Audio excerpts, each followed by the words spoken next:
Good afternoon all of you. Welcome to Anjan TV1 news. YSR చేయుత కార్యక్రమంలో మడకశిర నియోజకవర్గం వైఎస్ఆర్సీపీ సమన్వయకర్త ఈరలకప్ప. ఆంధ్రప్రదేశ్ శ్రీ సత్యసాయి జిల్లా మడకశిర నియోజకవర్గం గుడిబండ మండల కేంద్రం నందు ప్రభుత్వ ఆధ్వర్యంలో ప్రజల సమక్షంలో పార్టీ కార్యకర్తలు, నాయకులు, అధికారులు, అభిమానులు మరియు ప్రజలందరి మధ్య భారీ ఘనంగా వైఎస్ఆర్ చేయుత కార్యక్రమమును నిర్వహించడం జరిగింది. అలాగే జడ్పీటీసీ భూతరాజ్ గారికి, మన బీసీ విభాగం రాష్ట్ర ఉపాధ్యక్షులు అల్కూర్ కాంతరాజ్ మామ్ గారికి, మరియు YSR Congress party state secretary అయినటువంటి వైఎన్ రవిశేఖర్ రెడ్డి అన్న గారికి, ఎక్స్ జడ్పీటీసీ జీబీ శివకుమార్ అన్న గారికి, మరియు ఇక్కడి రంగేగౌడ మామ గారికి, మరియు ఇక్కడికి విచ్చేసినటువంటి సర్పంచులకు, ఎంపీటీసీలకు, వాలంటీర్లకు, అక్క చెల్లెళ్లకు, వెలుగు సిబ్బందికి, ప్రతి ఒక్కరికి, యానిమేటర్లకు, ప్రతి ఒక్కరికి పేరు పేరున నమస్కారాలు తెలియజేసుకుంటూ, మీకు అంత ఇంతకుముందు పెద్దలందరూ మీకు తెలియజేసినారు. వైఎస్ఆర్ కాంగ్రెస్ పార్టీ అధికారంలోకి వచ్చిన తర్వాత, అంటే మన ప్రియతమ నాయకులు జగన్మోహన్ రెడ్డి గారు ముఖ్యమంత్రి అయిన తర్వాత మహిళల కోసం ఎన్నో సంక్షేమ పథకాలు, అంటే ఇంతకుముందు చంద్రబాబు నాయుడు గారు మహిళలకు హామీలు ఇచ్చి మోసం చేశారు, కానీ జగన్మోహన్ రెడ్డి గారు మీకు ఇచ్చిన హామీని ప్రతి ఒక్కటి అమలు పరిచినారు. ఎందుకంటే కుటుంబంలో ఆ మహిళ బాగుంటే ఆ కుటుంబం బాగుపడుతుంది అనే ఉద్దేశంతో దయచేసి మీరు ప్రతి ఒక్కరూ గమనించాలా. చంద్రబాబు నాయుడు చెప్పిండేటి ఏమైనా చేస్తారా? జగన్మోహన్ రెడ్డి గారు ఏదైనా హామీసే చేస్తారని దయచేసి ప్రతి ఇక్కడికి వచ్చేసినటువంటి అక్క, చెల్లి, ప్రతి ఒక్కరూ మీరు ఆలోచించాలా.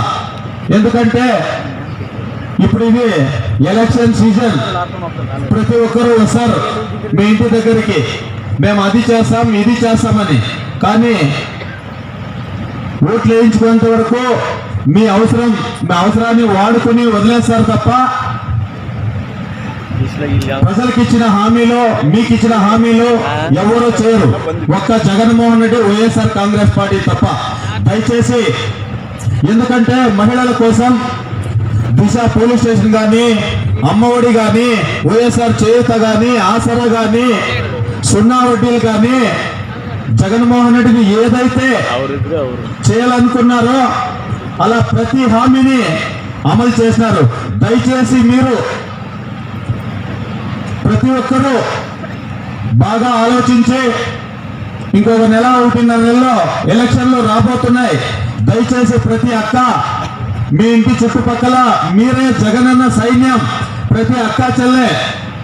దయచేసి ఇప్పుడు మడకశిర నియోజకవర్గంలో రాబోయే ఎన్నికల్లో వైఎస్ఆర్ కాంగ్రెస్ పార్టీ అభ్యర్థిగా మనం ఎస్ఎల్ ఈర్లకప్ప గారు పోటీ చేయబోతున్నారు. దయచేసి అక్క, ప్రతి ఒక్కరూ మీరు ఈర్లకప్పని మనస్ఫూర్తిగా, అలాగే హిందూపురం పార్లమెంట్ గా బోయే శాంతమ్మక్క గారు కూడా పోటీ చేస్తున్నారు.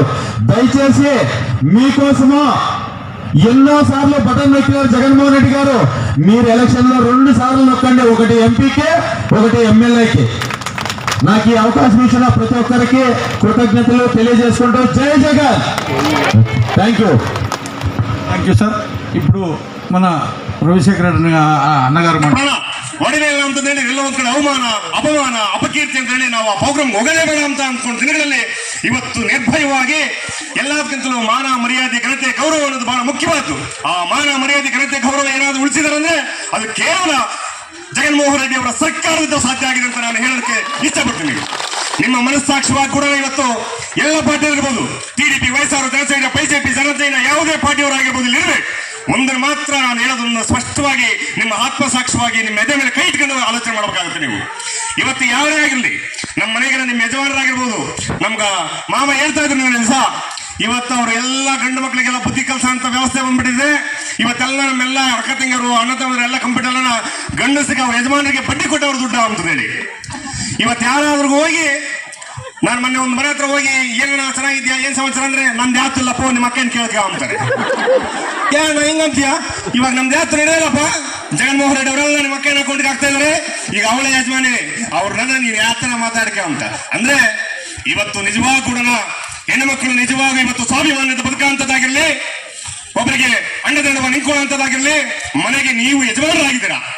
ಹಾಗಾಗಿ ಏನಪ್ಪಾ ಅಂತ ಹೇಳಿದ್ರೆ ಈ ಕೃತಜ್ಞತೆಯ ಭಾವನೆಗಳನ್ನ ನೀವು ಇಟ್ಕೊಂಡು ಇದೊಂದು ಸಾರಿನ ಅಭ್ಯರ್ಥಿಯಾದಂತ ನಮ್ಮ ಈರ್ಲಕಬ್ಬರಿಗೆ ನಿಮ್ಮ ಮನೆಯ ಮಗ, ನಿಮ್ಮ ಮಂಡಲದವರು, ನಿಮ್ಮ ಪಂಚಾಯತ್ ಅವರು, ನಿಮ್ಮ ಊರಿನವರು, ನಮ್ಮದೇ ಮಗ ಅಂದ್ಕೊಂಡೇನೆ ಇವತ್ತು ಅತ್ಯಧಿಕ ಮೆಜಾರಿಟಿಯಲ್ಲಿ ಜಗನ್ಮೋಹನ್ ರೆಡ್ಡಿ ಅವರು 175 ಕಾನ್ಸಿಯಲ್ಲಿ ಒಂದ್ಸರಿ ಅಲ್ಲ ಅಂತ 4-5 ಸಾರಿ 7-8 ಸಾರಿ ಸರ್ವೆ ಮಾಡಿಸಿ ಗುಡಬಂಡೆ ಮಂಡಲದಲ್ಲಿ ಒಬ್ಬ ಕೂಲಿ ಕಾರ್ಮಿಕ, ಒಬ್ಬ ಬುಕ್ ರೈಟರು, ಒಬ್ಬ ಬಡವ, ನಿರುದ್ಯೋಗಿ, ನಿರುಪಾಧಿಕ ಅಂತ ಒಬ್ಬ ವ್ಯಕ್ತಿನ ಸೆಲೆಕ್ಟ್ ಮಾಡಿ ಈ ಮಂಡಲದ ನಿಮ್ಮ ಮನೆಯ ಮಗನ್ನ ಇವತ್ತು ಅಭ್ಯರ್ಥಿಯಾಗಿ ಮಡಸಿನ ತಾಲೂಕಿಗೆ ಕಳಿಸಿದರೆ, ಅದು ಕೂಡ ನಿಮ್ಮ ಮಂಡಲದಲ್ಲೇ ಅತ್ಯಧಿಕ ಮೆಜಾರಿಟಿಯಾಗಿ ನೀವೆಲ್ಲ ಪಾರ್ಟಿ ರಹಿತವಾಗಿ ಮುಂದಿನ ದಿನಗಳ ರಾಜ್ಯಕ್ಕೆ ಬರ್ತೇವೆ, ಹೋಗ್ತೇವೆ, ಇವೆಲ್ಲ ಸಹಜವಾದು. ಆದ್ರೆ ನಿಮ್ಮ ಮನೆಯ ಮಗನಿಗೆ ಇವತ್ತು ಅವಕಾಶ ಬಂದಿದೆ. ಈ ಅವಕಾಶನ ಖಂಡಿತವಾಗಿ ನೀವು ಸದುಪಯೋಗ ಮಾಡ್ಕೊಳ್ಳಿ. ಯಾಕಂದ್ರೆ ಜೋರ ಕೂಗಿದ್ರೆ ಪಲಾರದಲ್ಲಿರುವಂತ ನಮ್ಮ ಇವ್ರು ಬರ್ತಾರೆ ಎಂಬ ಒಂದು ಭಾವನೆ ನಿಮ್ಗಿರ್ಬೇಕು. ಹಾಗಾಗಿ ಏನಪ್ಪಾ ಅಂತ ಹೇಳಿದ್ರೆ ಇಡೀ 5 ಮಂಡಲಕ್ಕಿಂತಲೂ ಅತ್ಯಧಿಕ ಮೆಜಾರಿಟಿಯಾಗಿ ಗುಡಬಂಡೆ ಮಂಡಲ ಜನ ಈರ್ಲಕಬ್ಬರಿಗೆ ಆಶೀರ್ವಾದ ಮಾಡ್ತಾರೆ ಅಂತ ಹೇಳಿ ನನ್ನ ಭಾವನೆ, ನನ್ನ ಕಲ್ಪನೆ ಕೂಡ. ಅದು ಯಾವತ್ತೂ ಕೂಡ ಸುಳ್ಳಾಗಲ್ಲ ಅಂತ ಹೇಳಿ ಜೋರಾಗಿ ಅನ್ಸರಿ ಜೈ ಜಗನ್ ಅಂತ ಹೇಳಿ ಈ ಉತ್ಸಾಹ ಇದನ್ನ ನೋಡಿದ್ರೆ ಖಚಿತವಾಗೂ ಈರ್ಲಕಬ್ಬಣ್ಣವ್ರನ್ನ ಅತ್ಯಧಿಕ ಮೆಜಾರಿಟಿಯಲ್ಲಿ ಗೆಲ್ಲಿಸ್ತಾರ ಎಂಬ ಒಂದು ನಂಬಿಕೆ ನನಗಿದೆ.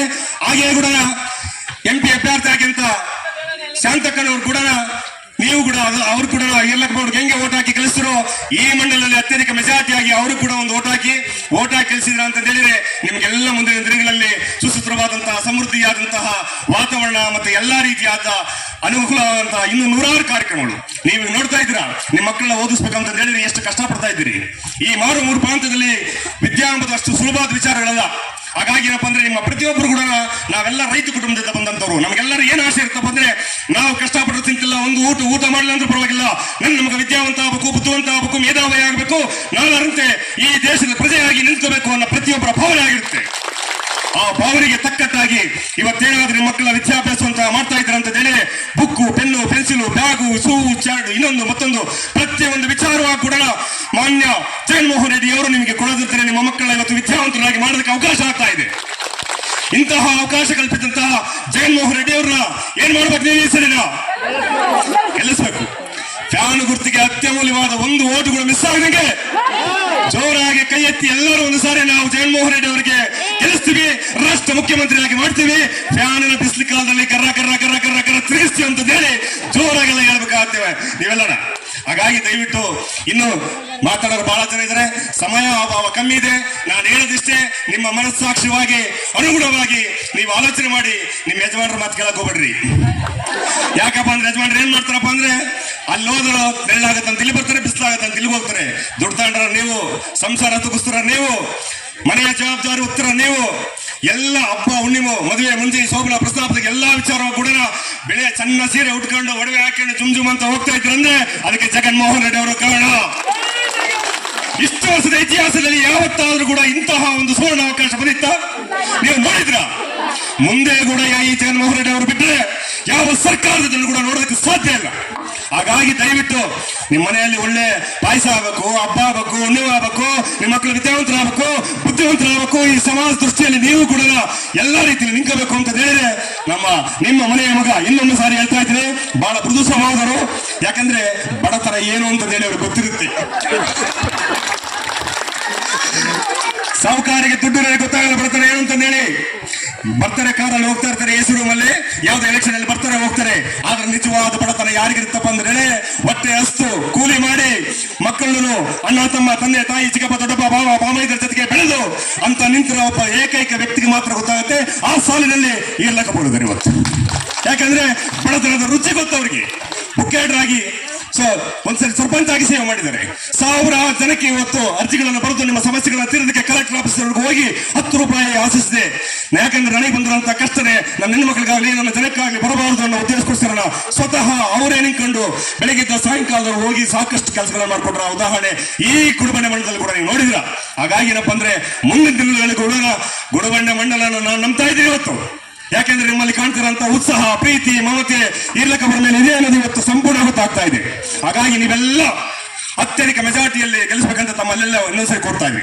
ಮತ್ತೆ ಇನ್ನೊಂದು ಏನಪ್ಪಾ ಅಂತ ಹೇಳಿದ್ರೆ ತಾಲೂಕು ತುಂಬಾ ವಿಚಿತ್ರವಾದಂತಹ ಊಹಾಗ ನಡೆದಿವೆ. ಇರ್ಲಕಬ್ಬರು ಬಡ ಕುಟುಂಬದಿಂದ ಬಂದವರೇ, ಅವರು ನರಸೇಗೌಡರ ಕ್ಯಾಂಡಿಡೇಟು, ಪ್ರಭಾಕರ್ ರೆಡ್ಡಿ ಅಣ್ಣ ಕ್ಯಾಂಡಿಡೇಟು, ರವಿಶಂಕರ್ ಅಣ್ಣ ಕ್ಯಾಂಡಿಡೇಟು, ಜಿ.ಬಿ. ಶಿವಕುಮಾರ್ ಅಣ್ಣ ಕ್ಯಾಂಡಿಡೇಟು, ಕಾಂತರಾಜ್ ಕ್ಯಾಂಡಿಡೇಟ್ ಅಂತ ದಯವಿಟ್ಟು ಸ್ಪಷ್ಟವಾಗಿ ಈ ಸಭಾ ಮುಖಾಂತರ ಹೇಳೋದಕ್ಕೆ ಇಷ್ಟಪಡ್ತೀನಿ ನಾನು. ಅವರು ಯಾರು ಕ್ಯಾಂಡಿಡೇಟ್ ಅಲ್ಲ, ಬಡಗು ಬಲಹೀನ ವರ್ಗದ ಕ್ಯಾಂಡಿಡೇಟು, ನಿಮ್ಮೆಲ್ಲರ ಕ್ಯಾಂಡಿಡೇಟು, ನಮ್ಮ ಕ್ಯಾಂಡಿಡೇಟು. ಇಲ್ಲಿರೋ ಎಲ್ಲ YSRCP ಕುಟುಂಬದ ಕ್ಯಾಂಡಿಡೇಟ್ ಆಗಲಿ ಅವರು ಒಬ್ಬರಿಗೆ ಸೀಮಿತವಾದವರಲ್ಲ. ಯಾಕಂದ್ರೆ ಏನು LKG UKG ಓದ್ತಾರೆ ಅವರಲ್ಲ, ಆತ ವಿದ್ಯಾವಂತಿದ್ದಾರೆ, ಸಾಕಷ್ಟು ಸರ್ಪಂಚ ಆಗಿ ಸೇವೆ ಮಾಡಿದ್ದಾರೆ, ಎಲ್ಲ ವಿಚಾರಗಳು ಸ್ಪಷ್ಟವಾಗುತ್ತಿದೆ. ಇದನ್ನ ಅಪಪ್ರಚಾರಗಳನ್ನ ನೀವು ಹೋಗಿ ನೀವೇ ಸ್ವತಃ ಎಲ್ಲವನ್ನು ಪರಿಗಣವಾಗಿ ತಗೊಂಡು ಈರ್ಲಕಪ್ಪನ ಅತ್ಯಧಿಕ ಮೆಜಾರಿಟಿಯಲ್ಲಿ ಗೆಲ್ಲಿಸ್ತಾರೆ ಅಂತ ಹೇಳಿ ಈ ಸದಾ ಅವಕಾಶ ಕೊಟ್ಟ ನಿಮ್ಮೆಲ್ಲರಿಗೂ ಧನ್ಯವಾದಗಳು ಅರ್ಪಿಸ್ತಾ ನನ್ನ ಎರಡು ಮಾತುಗಳನ್ನು ಮುಗಿಸ್ತಾ ಇದ್ದೀನಿ. ಜೈ ಜಗನ್.